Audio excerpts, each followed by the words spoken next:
Hello everyone, it's the TheCanadianWifier here.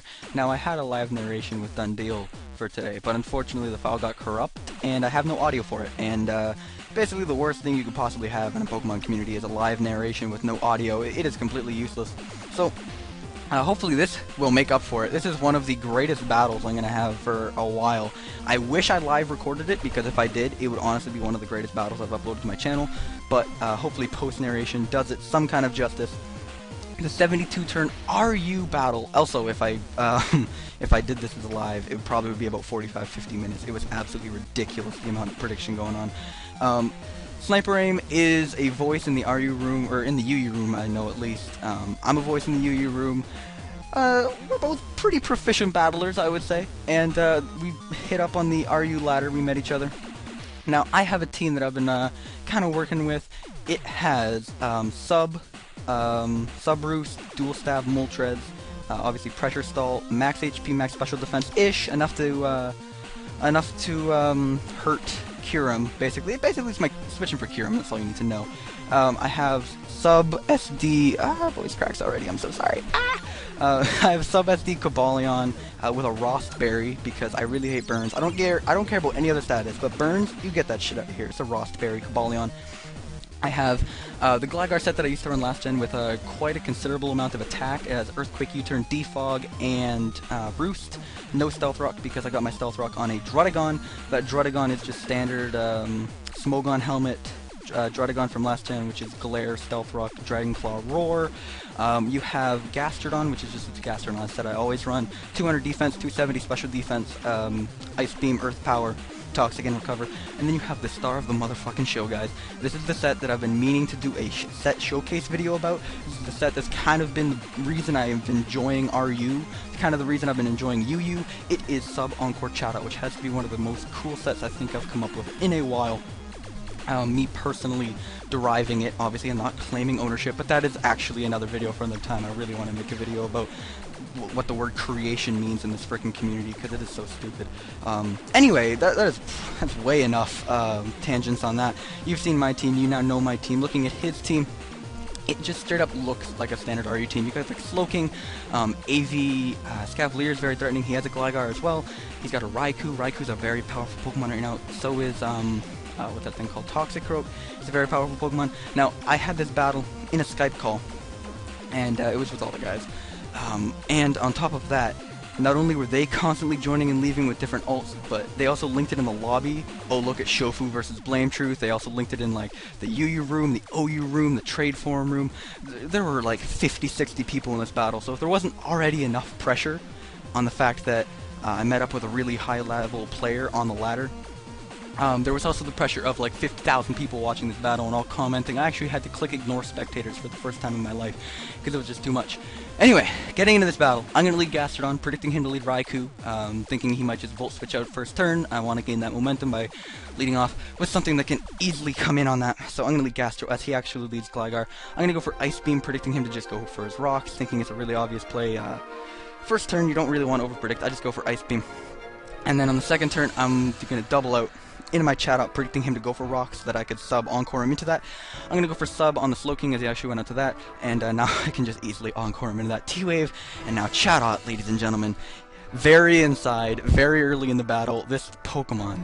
I'm just going to go for Chatter, because on the Switch, 100% guaranteed confusion, never a bad thing. Obviously, Chatter is going to be a little bit more beneficial for me in the long run on this Scavalier, and look at that, hit himself in confusion, 50-50 shot, he's down in Boom Burst killing range. I'm going to go for Boom Burst, bam, get the crit on the Raikou.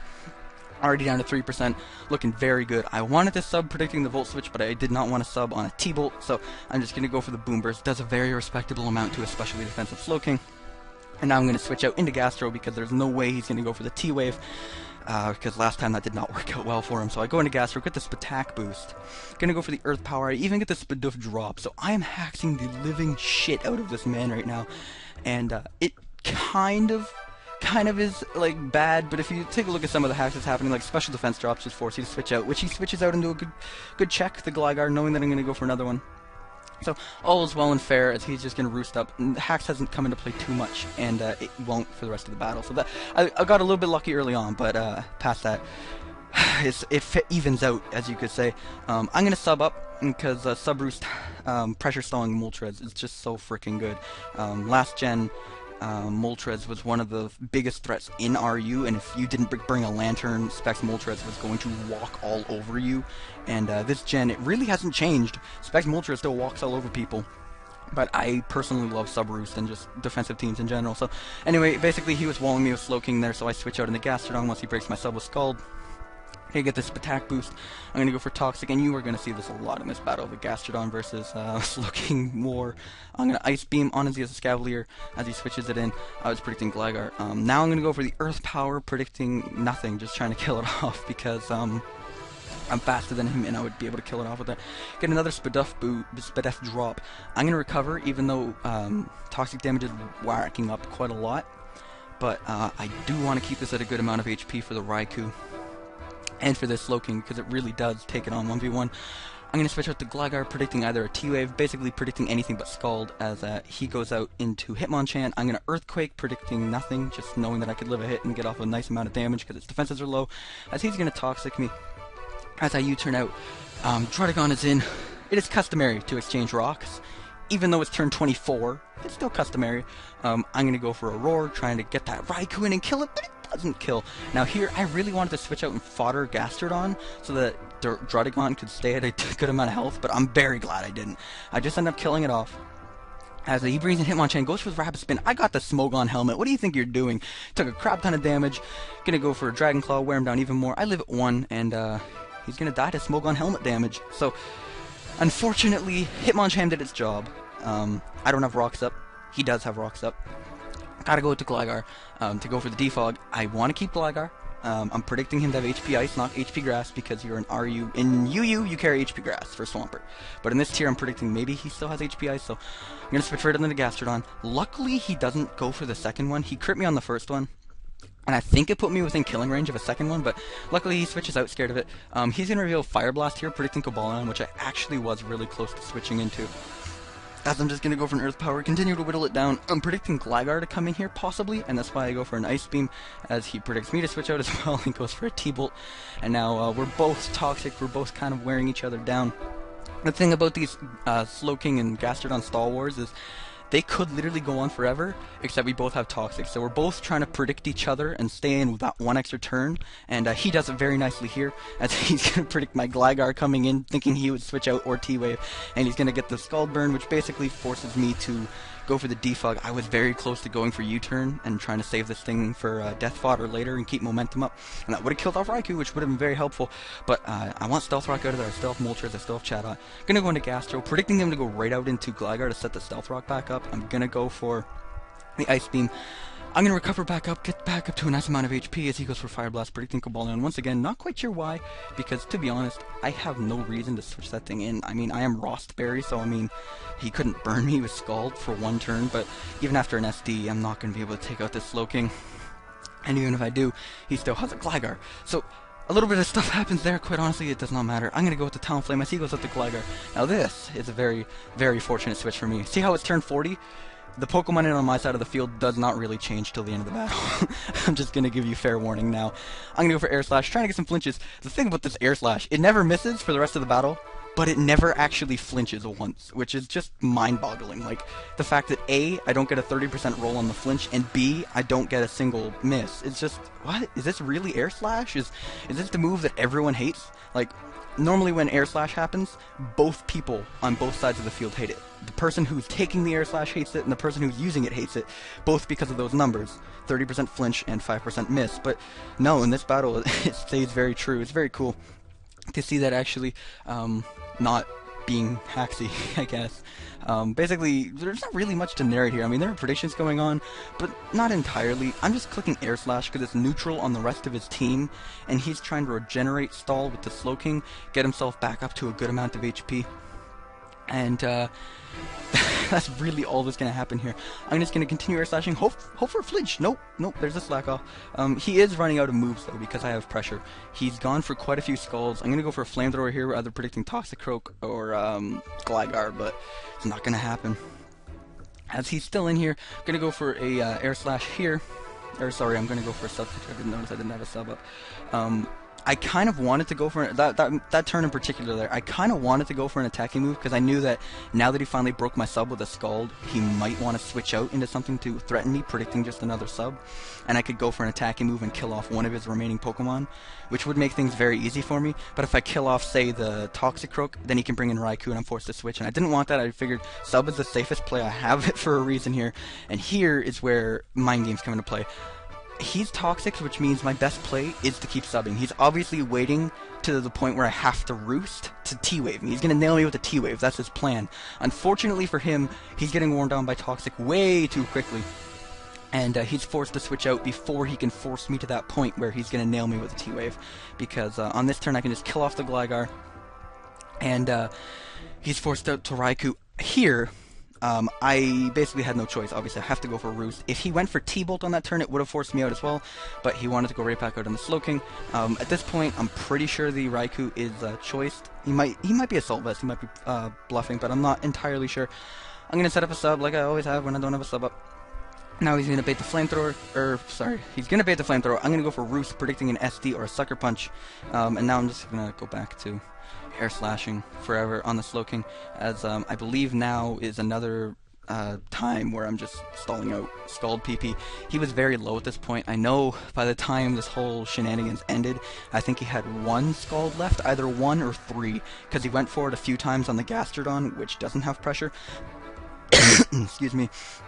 But then he went for it 10 times on this, which is 20, and he has 24.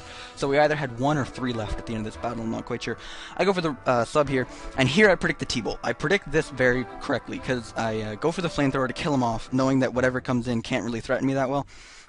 And obviously if I had roosted there, it would have been bad for me. I'm going to roost here as he goes for SD, which is bad. And then I listen to Leo, the only freaking time I listened to Leo this entire battle, and go for Substitute, predicting Sucker Punch, I die to a Poison Jab. Leo, I hate you. Shouldn't have listened. I wanted to go for an attacking move because I knew Sucker Punch wouldn't kill, but it's fine. I have Chatot. Sub up. If he went for an attacking move, I'm faster than it. So basically, I sub up. If he goes for Sucker Punch, I can Encore him into it and kill him. If he goes for an attacking move, I can just outspeed the next turn, knowing that he has to go for the attacking move and not Sucker Punch, and kill him off. I go for Chatter on the Slowking. Get the Confusion, baby. 100% Confusion is so freaking nice. And now that I'm safely behind a sub, I can go for Boom Burst. Does he kill himself? No! Unfortunately, Chatot is naked, not behind a Substitute as Slowking dies. His last is the Toxicroak. Now, I know I have the battle in the bag, but I did not know Chatot could live a freaking Life Orb Sucker Punch. That is absolutely redonkulous, because this thing's defense, I'll throw them up on screen right now. They're terrible. Absolutely god-awful. So, it is... I don't know how. But, Chatot, even if it did die there, I went for Chatter, so obviously he couldn't set up, and because he didn't set up, I would have been able to go to Cobalion no matter what, outspeed him and kill him off with a Iron Head. So, that's going to be the game. It's a little bit long. Hope you guys enjoyed it. I wanted to narrate it right away so that I didn't lose all the predictions going on, because like I said, this is a great battle, and if I were to upload it as a live, it would have been one of the greatest battles on this channel, because all the plays were made for such a specific reason, bouncing ideas off each other, everyone on the Skype call. But it really would have been a 45-minute to an hour-long video for one battle. As you can see here, I'll drag it over. You can see how many people were in this battle after it left. I mean, there's just so many. I don't know quite how many people that is in specific, but that's quite a lot. Hope you guys enjoyed. One of the greatest battles I've had in a while. Is shaping up to be a very nice tier. Once they ban Kyurem, because Kyurem, it's just too centralizing. Nothing can switch in on Ice Beam. Nothing can switch in on Ice Beam plus Earth Power. And I know Joseph's gonna comment, "Oh, but you have Grumpig." Shush. Grumpig, like, that is basically the definition of broken Pokemon. When you have to use something when it forces you to use something that you wouldn't use otherwise, just to counter it, or force you to make team building more difficult, then it is over-centralizing and therefore broken. So, Kyurem needs to go. Raikou's very close just because of Subcom Mind. I feel like that's pretty damn amazing. Other than that, this tier is very, very nice and kind of balanced, and just Chatot, use it, please.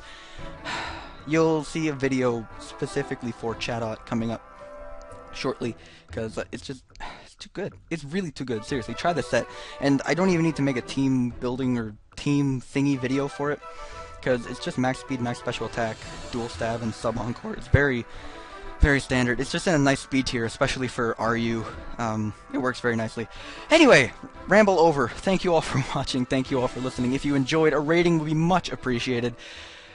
Take it easy. Have a good day. See you later. Peace, guys. If you enjoyed the video, a rating would be much appreciated. Consider supporting the channel on Patreon to get some cool rewards, or follow me on social media. I'm the Canadian Wifier pretty much everywhere. Thanks so much for watching, and I'll see you in the next video.